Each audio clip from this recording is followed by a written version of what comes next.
Hello friends, आप सभी का बीएस कोचिंग सेंटर के इस यूट्यूब चैनल पे स्वागत है।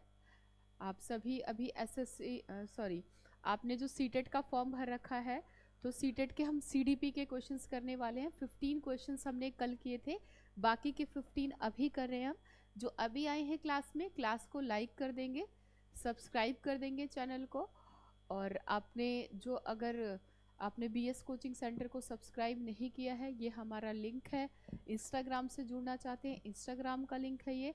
और ये है आपका टेलीग्राम चैनल का। जितने भी आपके क्वेश्चंस हो रहे हैं, सारे के सारे क्वेश्चंस आपको टेलीग्राम चैनल पे मिल जाएंगे। तो शुरुआत करते हैं हम क्वेश्चंस की। आपके सामने है ये क्वेश्चन नंबर 16। तो सबसे पहले आप इस क्वेश्चंस को पढ़ेंगे। क्लास बिल्कुल लाइव है, क्लास को नहीं, आप क्वेश्चंस पे फोकस करेंगे और क्वेश्चंस के आंसर्स बताएंगे, सॉल्यूशन बताएंगे। ठीक है जी। क्वेश्चन क्या है?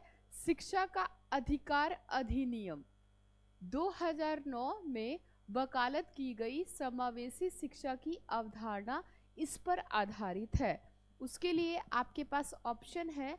ऑप्शन ए व्यवहारवादी सिद्धांत, बी है विकलांगों के प्रति सहानुभूति पूर्ण रवैया, सी है एक अधिकार आधारित मानवतावादी परिप्रेक्ष्य, और डी है विकलांगों को मुख्य रूप से व्यावसायिक शिक्षा प्रदान करके उन्हें मुख्य धारा में लाना। यह है आपका question.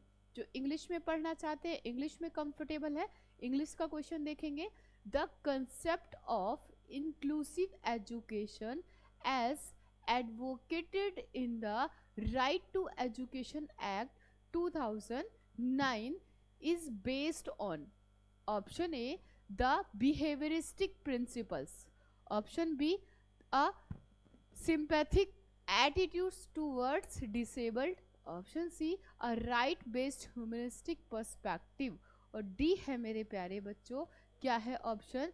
Main streaming of the disabled by offering them primarily vocational education। ये है आपके ऑप्शन। क्वेश्चन समझ में आ गया? आपको पता है शिक्षा का अधिकार अधिनियम वाला जो एक्ट है, टोटल 4 एक्ट है, जिसमें से अभी हम जो बात कर रहे हैं वो 2009 की बात कर रहे हैं। ठीक है ना? फटाफट से इस क्वेश्चन का आंसर बताएंगे कि आंसर क्या होगा। Option D. ओके, आप बताओ। Option D. देखो बेटा, सबसे पहले जो शिक्षा अधिकार अधिनियम 2009 जो है आपका, ये किस चीज की वकालत करता है? Inclusive education advocate in the right to education act 2009।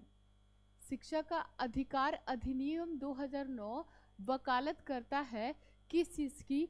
कि एक अधिकार आधारित मानवतावादी परिप्रेक्ष्य, यानी कि a right based humanistic perspective.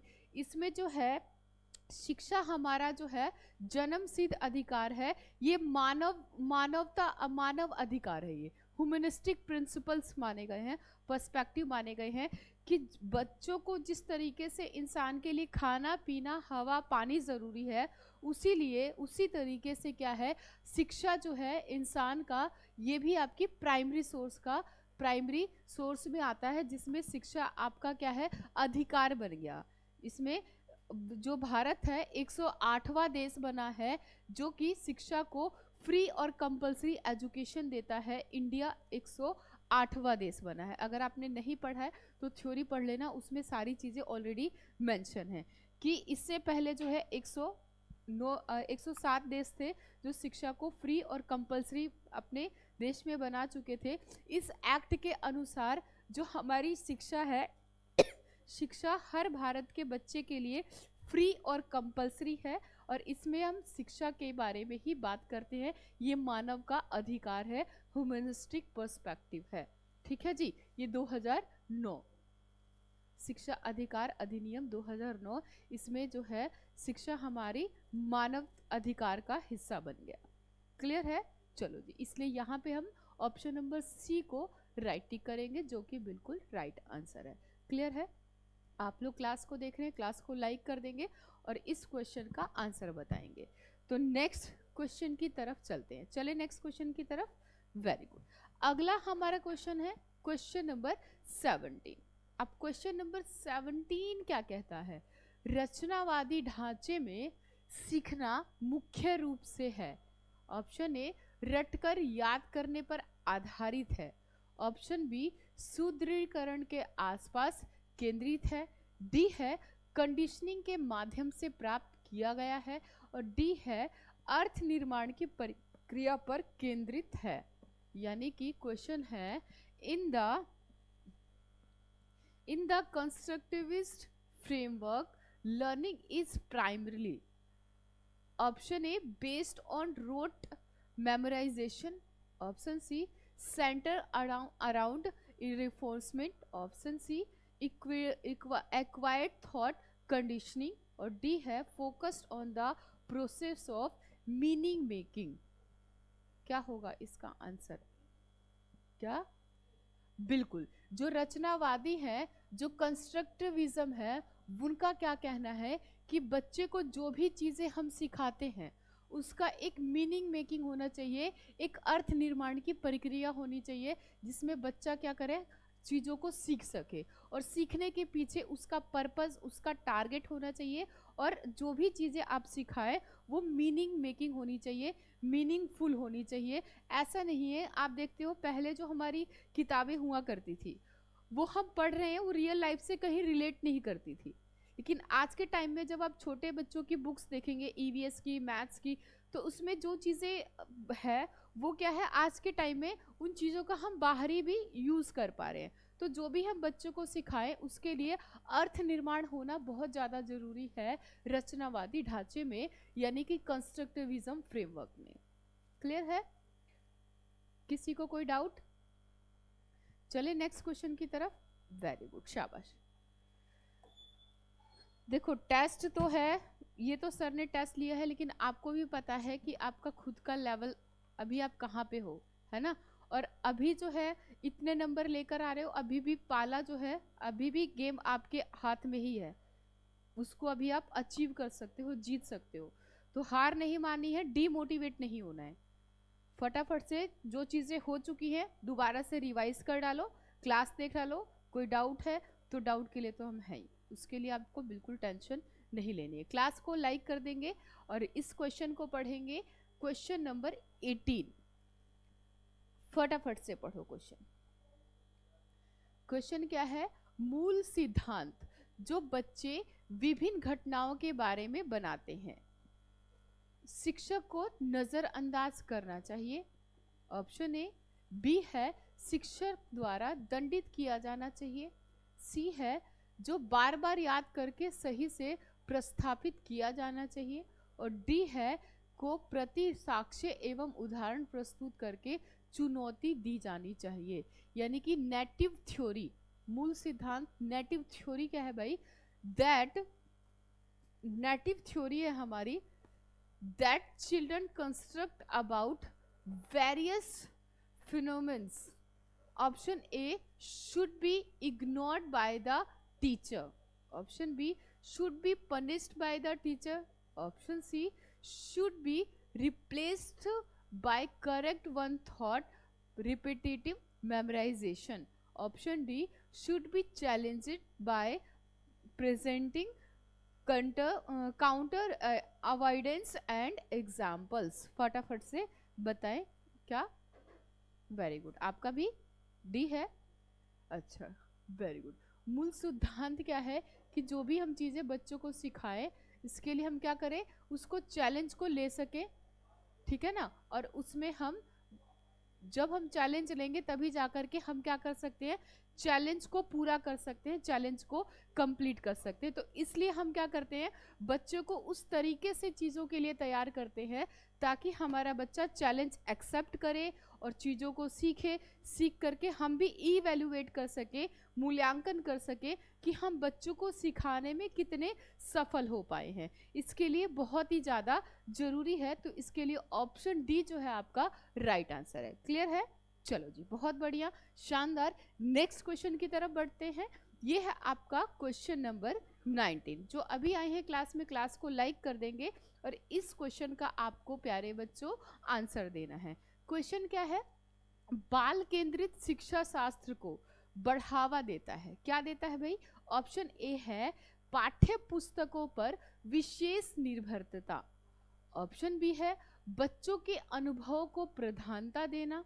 Option C रटना। या ऑप्शन डी है आपका क्षमता के आधार पर बच्चों की लेबलिंग और वर्गीकरण। क्वेश्चन क्या है? चाइल्ड सेंटर पेडागोजी प्रमोट, जो हमारी बाल केंद्रित शिक्षा शास्त्र है वो बढ़ावा देती है, प्रमोट करती है किसको? Option A exclusive reliance of the books. B है आपका giving primary to children exercise experience. Option C rote learning. और ऑप्शन डी है labelling and categorization of student based on abilities. हाँ जी, ऑप्शन बी। अच्छा, और आपका क्या? ऑप्शन नंबर डी बिल्कुल राइट आंसर है। देखो, चाइल्ड सेंटर जो एजुकेशन है, बाल केंद्रित शिक्षा जो है, उसमें हम क्या देखते हैं कि क्षमता के आधार पर छात्रों की लेबलिंग करना और वर्गीकरण करना। यानी कि आप देखोगे कि आप जो बच्चे को पढ़ा रहे हो तो सबसे पहले आप क्या करोगे? बच्चों को कैटेगराइज करोगे, वर्गीकरण करोगे कि अच्छा ये बच्चा है, इसको ये चीजें आती है, ये चीजें आती है, ये चीजें आती है। उसके आधार पर अपने पेडागोजी में हम चेंज करके बच्चों के जो उसकी एबिलिटी है, जो उसकी खुद की क्षमता है, क्षमता के आधार पर हम चीजें उसको सिखाना शुरू करेंगे। ठीक है ना? तो ये जो हमारा चाइल्ड सेंटर पेडागोजी का मतलब ही यही है कि बच्चों के हित के लिए, बच्चों की जरूरत के लिए, जहां पर जिस चीज की चेंजिंग की रिक्वायरमेंट है, हम उस चेंज को करके बच्चों की जो रिक्वायरमेंट है उसको हम फुलफिल कर सके। ठीक है जी, वेरी गुड। किसी को कोई डाउट यहां तक? चलो जी, बहुत ही बढ़िया, शानदार। नेक्स्ट क्वेश्चन की तरफ बढ़ते हैं। अब है आपके सामने क्वेश्चन नंबर 20, क्वेश्चन नंबर 20। फटाफट से देखो इस क्वेश्चन को, फिर मैं आपको बताती हूँ। हाँ जी, क्वेश्चन क्या है हमारा? भावनाएं और अनुभूति एक दूसरे के डैश है। क्या है? ऑप्शन ए से बिल्कुल अलग है, बी है से स्वतंत्र है, सी है एक साथ गुथे हुए हैं, और डी है से संबंधित नहीं है। यानी कि आपके जो इमोशंस होते हैं वो, और कॉग्निशन यानी कि आपका दिमाग, are dash each other. Option A complexity separate form. Option B independent of. Option C inner to one with. और ऑप्शन डी है नॉट रिलेटेड टू। क्या होगा? ऑप्शन सी के साथ गुंथे हुए हैं? नहीं जी, आपकी जो भावनाएं हैं, आपकी इमोशंस है, और आपकी अनुभूति और आपकी कॉग्निशन दोनों के दोनों क्या है? इंडिपेंडेंट है, स्वतंत्र है। ठीक है ना? कैसे? आप जो है, आप क्या फील करते हो, भावनाएं इमोशंस क्या होती है? हमें, जो भी इंसान है, जो भी जीव है, उसके अंदर फीलिंग है, रोना, हंसना, लव, फियर, डर, ये सारी चीजें क्या हैं? हमारी इमोशंस है, भावनाएं हैं। और अनुभूति क्या होती है? हमारा दिमाग, हम किसी चीज को कितने बढ़िया तरीके से सोचते हैं, कैसे अपनी स्ट्रेटजी बनाते हैं, कैसे चीजों को मैनेज करते हैं, कैसे प्रॉब्लम को सॉल्व करते हैं, कैसे कोई समस्या आती है उससे हम बाहर निकलते हैं। आप देखते हो कि कई बार क्या होता है, हम दिमागी तौर पे इतने ज़्यादा बीमार हो जाते हैं कि हम साइक्रेटिस्ट का सहारा लेते हैं। साइक्रेटिस्ट क्या करते हैं? वो दिमागों के साथ अच्छे से खेलते हैं। तो इसलिए क्या है, आपका जो दिमाग है वो और आपकी भावनाएं दोनों के दोनों क्या है भाई? स्वतंत्र है, इंडिपेंडेंट है।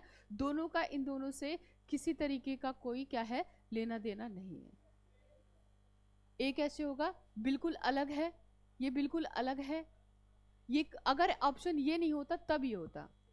तो इसलिए इंडिपेंडेंट होगा, स्वतंत्र होगा। इसलिए ऑप्शन बी जो है आपका बिल्कुल राइट आंसर है। क्लियर है? चलो जी, नेक्स्ट क्वेश्चन की तरफ बढ़ते हैं। Question number 21। अब 21 क्वेश्चन क्या कहता है, सीखने के बारे में निम्नलिखित में से कौन सा कथन रचनावादी दृष्टिकोण से सही है। फटाफट से पहले आप पढ़ेंगे क्वेश्चन। पढ़ लिया आप सभी ने? हाँ जी, क्लास को लाइक कर देंगे और इस क्वेश्चन को पढ़ के फिर क्वेश्चन का आंसर बताएंगे आप। क्या है ऑप्शन? सीखना पुनरुत्पाद और स्मरण की प्रक्रिया है, ऑप्शन ए।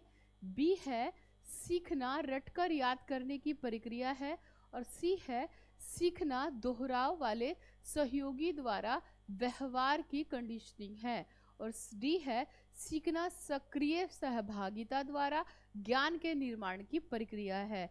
सी से रिलेटेड हमने शायद शुरुआत में ही क्वेश्चन नंबर 16 या 17 किया था, अभी किया है हमने, उसी के हिसाब से ये भी क्वेश्चन दे रखा है, आपको इसका आंसर बताना है।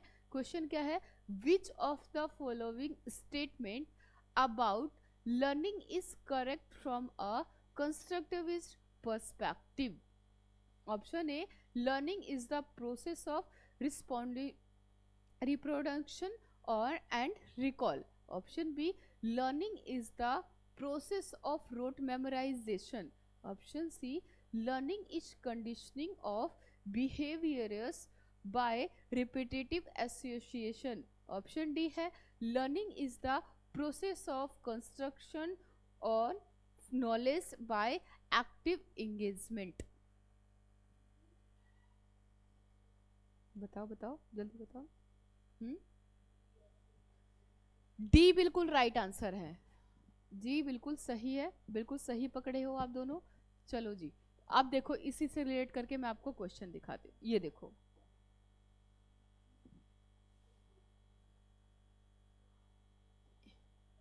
ये क्वेश्चन पढ़ो आप, फिर मुझे बताना।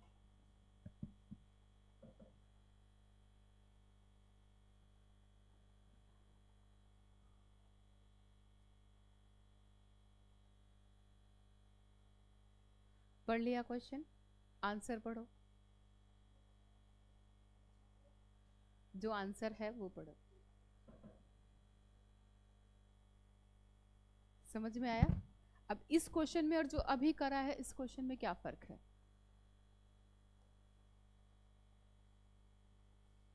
यही तो किया ना अभी हमने, पता चल गया? ऐसे ही एग्जामिनर आपके दिमाग को घुमा देंगे। तो ये हम एक्सपीरियंस इसीलिए करते हैं, हम ज़्यादा से ज़्यादा क्वेश्चंस करके देखते हैं ताकि हम फंसे नहीं, इनके चुंगल में ना फंसे, इनसे बाहर निकले और एग्जाम क्वालिफाई करें। क्या है? सीखना दोहराव वाले सहयोगिताओं द्वारा व्यवहार की कंडीशनिंग। कंडीशनिंग क्या होती है? आपने देखा होगा, सुना होगा, क्या है? E.L. थॉर्नडाइक है, वो क्या करते हैं, बिल्ली अंदर होती है, पिंजरे में बंद होती है, और वो क्या करती है, फिश का बाहर का टुकड़ा रख देते हैं, उसको लेने के लिए बाहर, अंदर जो है ये दरवाजा कब खुलेगा, आसपास एक बेल है, बेल पे जब तक इस बिल्ली का पैर नहीं दबेगा तब तक ये दरवाजा नहीं खुलेगा, और तब तक ये बिल्ली जो है फिश का टुकड़ा नहीं खा सकती है। तो ये क्या है? कंडीशनिंग है। कंडीशन हो गया क्या कि जब तक बेल नहीं बजेगा, पैर नहीं पड़ेगा, तब तक दरवाजा नहीं खुलेगा, दरवाजा नहीं खुलेगा तब तक बिल्ली बाहर नहीं आएगी, बिल्ली बाहर नहीं आएगी तब तक उस फिश के टुकड़े को नहीं खा सकती। तो इसको ट्रायल एंड एरर का सिद्धांत कहते हैं। E.L. थॉर्नडाइक ने दे रखा है ट्रायल एंड एरर थ्योरी। समझ गए? चलो जी, तो यही इसी तरीके की सीखने के लिए भी, व्यवहार के लिए भी क्या है, यही व्यवहार है, और यही क्या है, कंडीशन से घिरा हुआ है, तो इसीलिए ये कंडीशनिंग कहलाती है। समझ गए? चलो जी, ये क्वेश्चन समझ में आ गया? किसी तरीके का कोई डाउट तो नहीं है? चलो जी, बहुत बढ़िया, शानदार। नेक्स्ट क्वेश्चन की तरफ बढ़ते हैं। अब है आपके सामने क्वेश्चन नंबर 22। पढ़ो पहले क्वेश्चन को, आप भी इस क्वेश्चन को पढ़ें और फिर इस क्वेश्चन का आंसर दें। क्लास लाइव है, क्लास को लाइक कर देंगे, और आपको सारे सब्जेक्ट को एक साथ करके आपकी सारी क्लासेस हो रही हैं, चाहे आपकी CDP हो, हिंदी हो, EVS हो, SST हो, हर सब्जेक्ट को टारगेट करके। क्वेश्चन क्या है? छात्रों को स्पष्ट उदाहरण और गैर उदाहरण प्रस्तुत करना। इसके लिए है ऑप्शन ए, वैचारिक परिवर्तनों को प्रोत्साहित करने का एक प्रभावी तरीका है। ऑप्शन नंबर बी, छात्रों के मन में भ्रम पैदा करता है। ऑप्शन सी, अवधारणाओं की उनकी समझ में अंतराल का कारण बनता है। और ऑप्शन डी है, वैचारिक समझ के बजाय प्रक्रियात्मक ज्ञान पर ध्यान केंद्रित करता है। क्वेश्चन देखते हैं। क्वेश्चन क्या है आपके सामने? क्वेश्चन है, presenting students with clear example and non example. Option A है, is an effective way to encourage conceptual change. Option B, leads to confusion in the minds of student. Option C, causes gaps in their understanding of concept. Option D है, focus on procedural knowledge rather than conceptual understanding. फटाफट से बताओ क्या होगा? Option number D, दोनों का ही समझ में नहीं आया।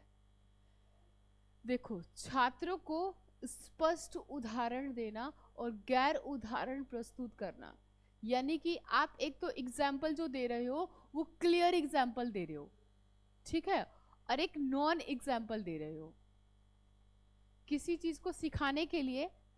जैसे कि कल हम स्कार्फ फोल्डिंग की बात कर रहे थे, उसमें स्कार्फ फोल्डिंग में क्या होता है, आप चीज़ों को, कुछ चीज़ें आपको पहले से आती है, कुछ किसी की मदद से वो चीज़ें आप कर पाते हैं। और मदद आप किससे लेते हैं?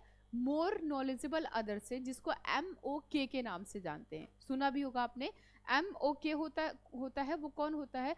मोर नॉलेजेबल अदर होता है, जो उस फील्ड में आपसे बेहतर जानता है। तो उसका जब हम उदाहरण लेते हैं तो कुछ तो डायरेक्ट होता है, किसी चीज को करने के लिए कुछ डायरेक्ट होता है। जैसे कि आप कुकिंग सीख रहे हो, कुकिंग सीखने के लिए आपको कुछ लोग गाइड करेंगे क्या, कि भाई वो कुछ कुकिंग कौन सी बड़ी बात है, आप आराम से गैस ऑन करो, प्याज काटो, हरी मिर्च काटो, सब्जी हो गई आपकी, टमाटर काटो, उसमें छोक दो, सब्जी बन गई। ये क्या है आपका भाई? ये आपका स्पष्ट उदाहरण है। गैर उदाहरण क्या है कि आपको बताया नहीं गया कि आपको कितने मिनट तक भाई आपको मसालों को फ्राई करना है, मीडियम में, लो में, टाइम कम है, ज़्यादा है, उस हिसाब से आप अच्छे से कुक करके चीज़ों को मैनेज करके सब्जी अच्छे से बना पाते हो। तो ये क्या है? ये आपका गैर उदाहरण हो गया। क्यों? इसके लिए तो किसी ने गाइड नहीं किया। गाइड क्या किया भाई? डायरेक्ट आप सब्जी बना सकते हो, ऐसे ये सब्जियां काटो, स्पाइसेस लो और गैस जलाओ, सब्जी बन गई। ऐसा नहीं होता है। ये होने के साथ साथ अपनी खुद की माइंड जो थिंकिंग होती है उसको भी लगाना होता है, तभी जा करके क्या है, हम खाना बनाना सीख पाते हैं। तो इसके लिए जो है कौन सा ऑप्शन होगा वो आपको बताना है। क्वेश्चन समझ गए? समझ पाए हो क्वेश्चन? हाँ जी, अब बताओ इसका क्वेश्चन का आंसर बताओ, जल्दी बताओ भाई, आप भी बताओ, इस क्वेश्चन का आंसर बताओ।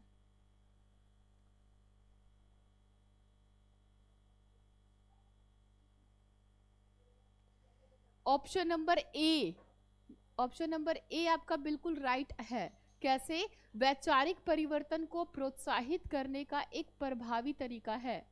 चीजों को अपने अंदर, अपने खुद की समझ को बढ़ाने के लिए आपको क्या है, ये आपको क्या करती है भाई? इनकरेज करती है। आपने खाना बना लिया, सब्जी बना ली, अगर खाना टेस्टी होगा तो सब आपको शाबाशी देंगे, रिफोर्समेंट करेंगे कि कल और बनाना, बहुत अच्छी बनी थी। लेकिन वहीं पर अगर गलत हो जाएगा तो आप क्या हो जाओगे?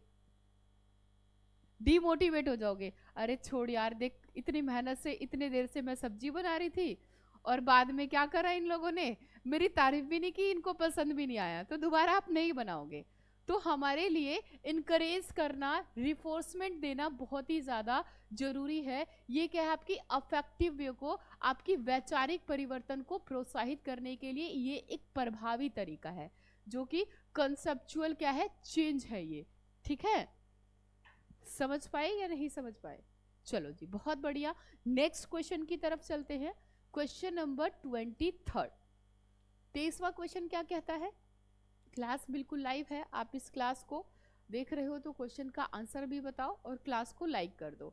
और अगर आप नए हैं तो इस चैनल को सब्सक्राइब कर देंगे, BS कोचिंग सेंटर के चैनल को, और क्लास को लाइक कर देंगे। डेली आपके सारे सब्जेक्ट के प्रीवियस ईयर्स के क्वेश्चंस चल रहे हैं। क्वेश्चन नंबर 23 क्या कहता है? सजा से बचने या पुरस्कार पाने के लिए बच्चों को बार बार सीखने की गतिविधियों में शामिल होने के लिए कहना क्या कहलाएगा? ऑप्शन ए, बाह्य प्रेरणा कम हो जाती है। ऑप्शन बी, आंतरिक प्रेरणा बढ़ाता है।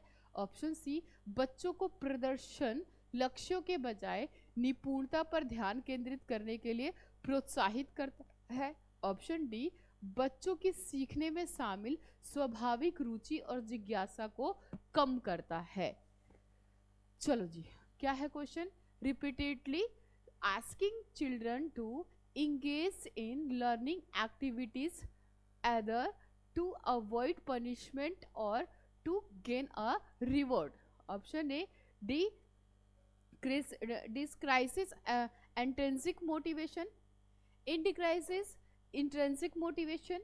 Option B, C है would encourage children to focus on mastery rather than performance goals. और option D है discourages children natural interest and curiosity involved in learning. क्या? बी? अच्छा जी, वेरी गुड। आप बताओ। वेरी गुड, बहुत बढ़िया। ऑप्शन नंबर सी बिल्कुल राइट आंसर है। आपको बता रखा है जो बाहरी प्रेरणा होती है और आंतरिक प्रेरणा होती है। प्रेरणा क्या होती है भाई? मोटिवेशन। आपको मोटिवेशन के क्वेश्चन आते हैं, उसमें भी आप कहीं फंसना मत। जो बाहरी अभिप्रेरणा होती है, जो बाहरी मोटिवेशन होती है, आपको पहले भी बता रखा है, जो हमें बाहर से मोटिवेट करती है। जैसे कि आप जो है सीटेट पास करना चाहते हो। क्यों पास करना चाहते हो? ताकि सीटेट पास करके आप स्कूल की KVS की वैकेंसी ले सको। क्यों वैकेंसी लेनी है? क्योंकि अच्छी खासी आपको सैलरी मिलेगी, हाफ डे का काम है ना। तो ये क्या है? आपकी बाहरी अभिप्रेरणा। बाहरी अभिप्रेरणा हमें मोटिवेट कर रही है किस चीज के लिए? सैलरी के लिए, कि 50 से 60 हजार, 70 हजार, 80 हजार हमें सैलरी मिलेगी। और आंतरिक अभिप्रेरणा क्या होती है भाई? आपको पढ़ाना अच्छा लगता है, इसलिए आप सीटेट क्वालिफाई करना चाहते हैं, इसलिए आप KVS में जाना चाहते हैं, इसलिए आप खुद कोचिंग सेंटर चलाना चाहते हैं, इसलिए आप ट्यूशन पढ़ाना चाहते हैं। क्यों? क्योंकि आप अंदर से मोटिवेट हैं।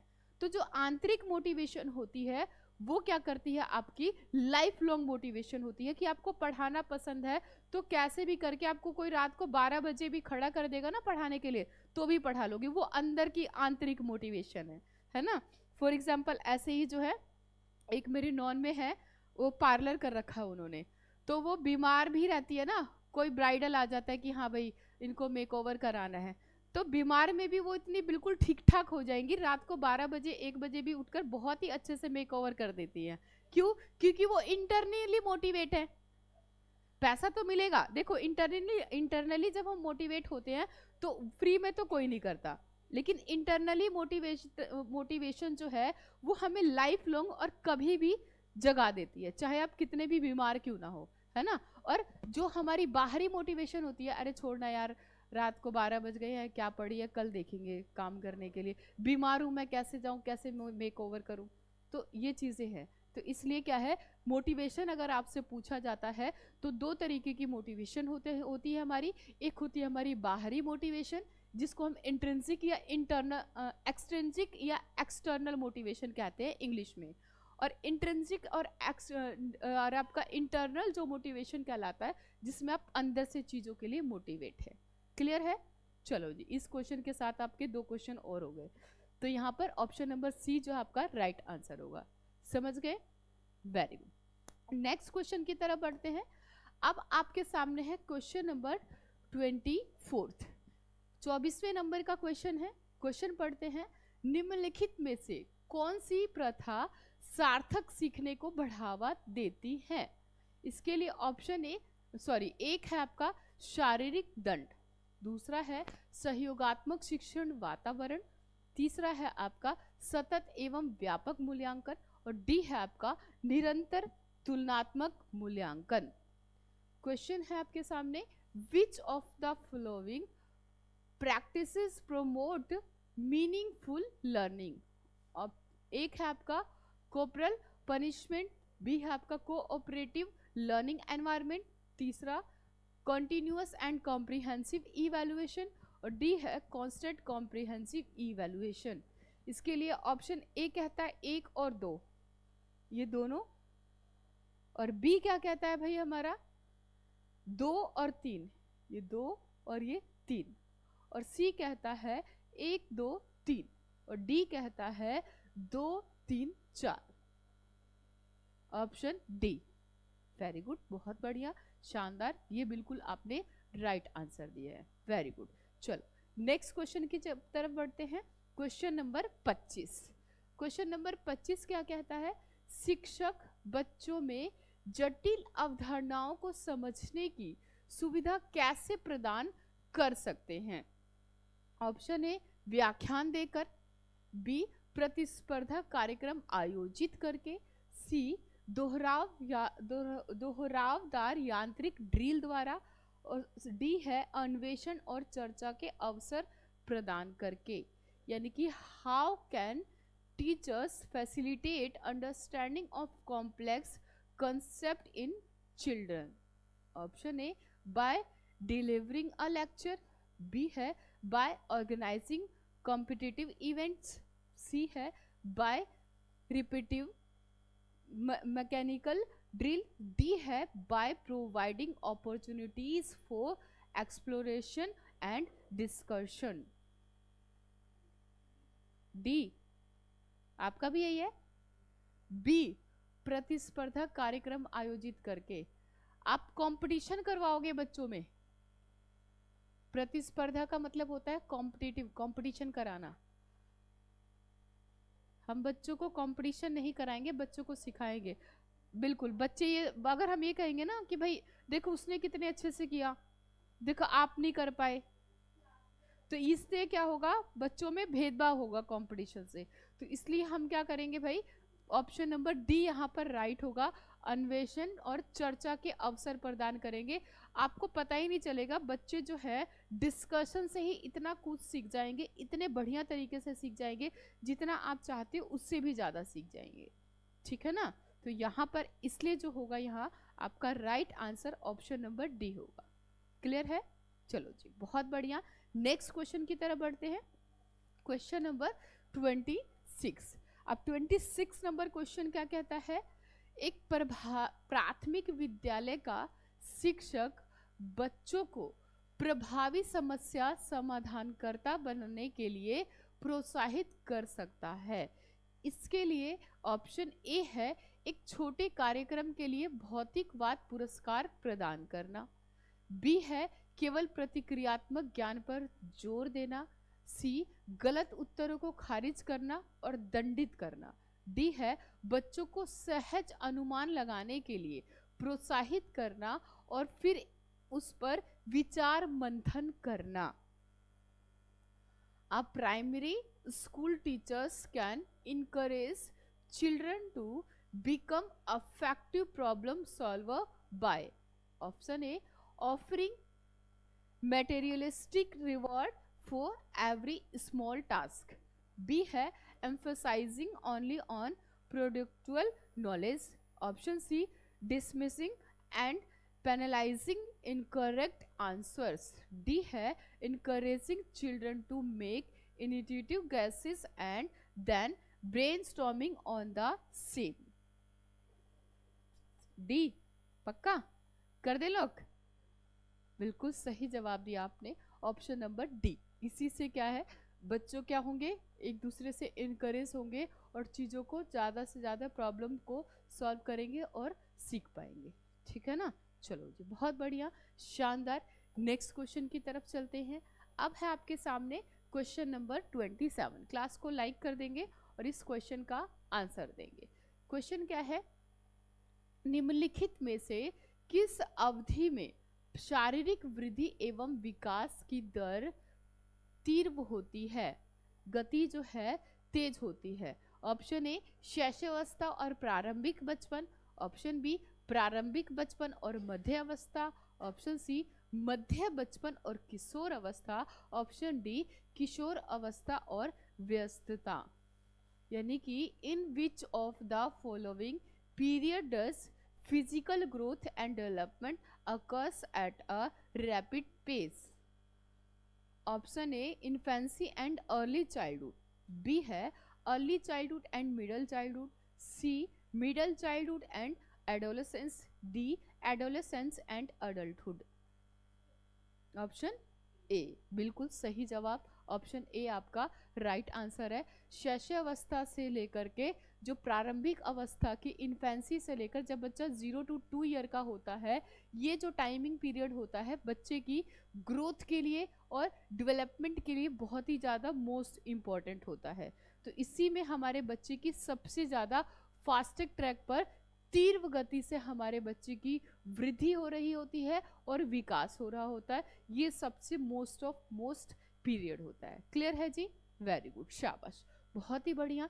अब चलते हैं हम अपने नेक्स्ट क्वेश्चन की तरफ। तो क्लास में अगर कोई भी डाउट है, ये हमारा व्हाट्सएप नंबर है, आप अपने डाउट्स क्लियर करने के लिए व्हाट्सएप पे मैसेज कर सकते हैं। कौन से क्वेश्चन में डाउट है, किस सब्जेक्ट में डाउट है, क्या डाउट है। और अभी आपको इस क्वेश्चन को पढ़ना है और पढ़ के क्वेश्चन का आंसर आपको देना है। पढ़ो, पहले क्वेश्चन को पढ़ो आप। हाँ, निम्नलिखित में से कौन सा विकास का सिद्धांत नहीं है? नॉट। विकास आजीवन होता है, ऑप्शन ए। बी है विकास परिवर्तनीय है, सी विकास आनुवांशिकता और पर्यावरण दोनों से प्रभावित होता है, और ऑप्शन डी विकास सार्वभौमिक है और सांस्कृतिक सामग्री इसे प्रभावित नहीं करती है। यानी कि क्वेश्चन है which of the following is not a principle of development. Option A development is a life long, option B development is a modifiable, option C development is a influence by both heredity and environment, option D development is a universal and cultural context do not influence it. क्या होगा इस question का answer? Option D, पक्का?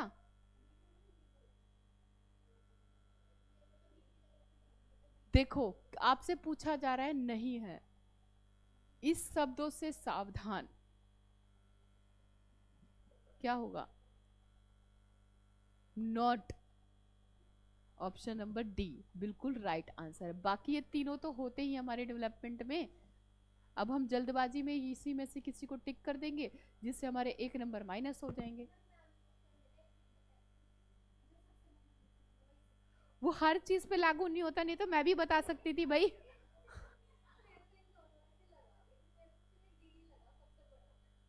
नहीं बड़ा, देखो आप ना उसमें तुक्के मारना जिसका आपको आंसर नहीं पता, उसमें तो तुक्के मारोगे तो ठीक है। आप एक बात बताओ, ये 4 ऑप्शन में से आपको पता है ये छोटा है लेकिन यही राइट है। ये जो सी है ये यहाँ से शुरू होकर के यहाँ से शुरू होकर यहाँ पे खत्म होता है, तो क्या उसको गलत कर दोगे आप?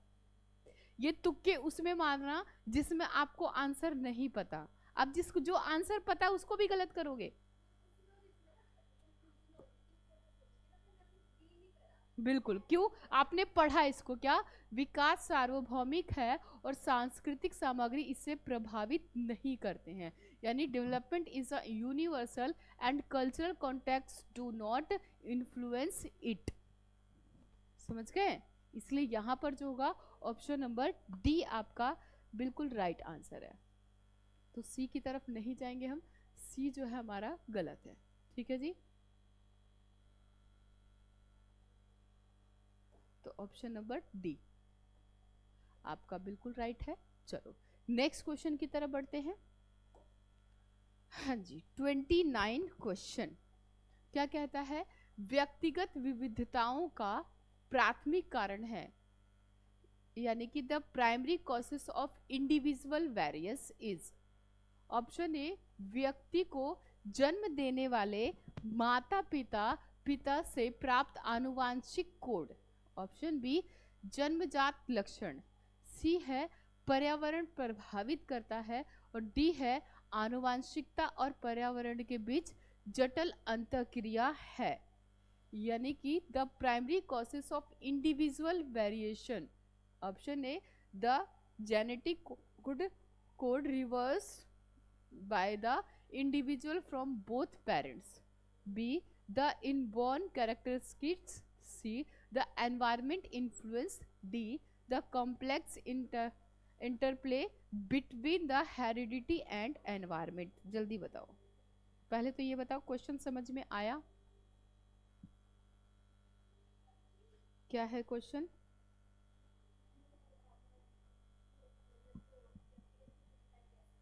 हाँ, किससे होती है भाई? ऑप्शन नंबर डी, जो हमारे जो हेरिडिटी है वो और एनवायरमेंट, यानी कि आपकी आनुवांशिकता और पर्यावरण से क्या है, आपका व्यक्तिगत विभिन्नता आपकी प्राथमिक कारण होती है, प्राइमरी कॉजेस होते हैं। ठीक है ना? इसलिए यहां पर जो राइट आंसर होगा आपका वो होगा ऑप्शन नंबर डी। आनुवांशिक कोड आपकी हेरिडिटी, हाँ, आनुवांशिक कोड आपकी हेरिडिटी। ठीक है ना? चले नेक्स्ट क्वेश्चन की तरफ। आनुवांशिक कोड देखो, जेनेटिक कोड या हेरिडिटी, एक ही बात है, समझ गए? चलो नेक्स्ट क्वेश्चन है 30, जो आज का लास्ट आखिरी क्वेश्चन है। इस क्वेश्चन को पढ़ो और चैनल पे आप पहली बार आए हैं तो चैनल को सब्सक्राइब कर देंगे। क्लास कैसी लग रही है, क्लास को लाइक करेंगे। क्या है भाई? निम्नलिखित में से कौन सा द्वितीयक समाजीकरण एजेंसी के उदाहरण है? ऑप्शन ए, परिवार और पड़ोस। बी है परिवार और मीडिया। सी है स्कूल और मीडिया। डी है आपका मीडिया और पड़ोस। जल्दी बताओ। ऑप्शन ए, आपसे क्या पूछा जा रहा है? द्वितीय समाजीकरण, यानी कि सेकेंडरी सोशलाइजेशन। जल्दबाजी में नहीं करना है क्वेश्चन। क्या आएगा? वेरी गुड, बहुत बढ़िया, शानदार। ऑप्शन नंबर सी यहाँ पर बिल्कुल आपका राइट आंसर है। Very good. देखो, जो अगर हमसे प्राइमरी पूछा जाता तो हमारा परिवार और पड़ोस ये होता, ठीक है ना?